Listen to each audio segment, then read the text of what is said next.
Të nderuar përfaqësues të mediave, pas shumë muajsh intenzive dhe kalimit të të gjithë procedurave të nevojshme administrative dhe ligjore, më në fund kemi arritur një vendim me të cilën zgjidhet problemi 10 vjeçar, më shumë se sa 10 vjeçar të parkimit brenda kompleksit Nën Tereza në Shkup. Këtë çështje e shpallëm si një nga prioritetet e para, por mbyllja e saj ishte kushtëzuar nga procedura të ndërlikuara administrative dhe harmonizim institucional. Me vendimin e fundit të qeverisë së Republikës së Maqedonisë, miratuar në mbledhjen e fundit, pra të martën, kjo çështje merr një kornizë të qartë institucionale dhe hap rrugën drejt një zgjedhje të qëndrueshme në interes të pacientëve dhe të gjithë punonjësve në këtë kompleks. Bëhet fjalë për një vendim për dhënien me qira të pasurisë së paluajtshme përmes marrëveshjes së drejtpërdrejtë me qytetin e Shkupit, me qëllim organizim, menaxhim, rregullim dhe mirëmbajtjen e parkingut në hapësirat e Nën Tereza në Shkup, në klinikën Nën Tereza në Shkup. Në fazën e radhës, qyteti i Shkupit do të nisë projektim dhe ndërtimin e garazheve shumë katëshe në këtë hapësirë. Marrëveshja do të lidhet për një periudhë 15 vjeçare, me qira që vlen prej 10% të xhiros totale të realizuar për vit, dhe me të do të mundësohet modernizimi dhe rritja e ndjeshme e kapaciteteve të parking hapësirave në këtë hapësirë.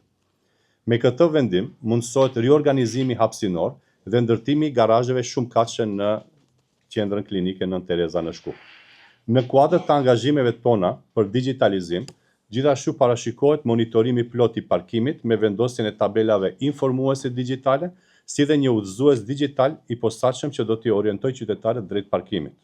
Gjithashtu, parashikohet rregullim urban dhe hortikulturor i hapësirës së gjelbërt, shtigje përkombësor me ndriçim, gjithashtu me ndriçim të modernizuar.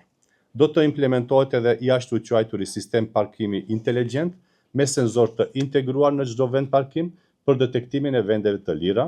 Gjithashtu do të ketë kamera për regjistrim automatik të targave të automjeteve, aplikacion mobil për rezervim dhe pagesa të parkimit, si dhe lidhje me sistemin fiskal dhe e qeverisje.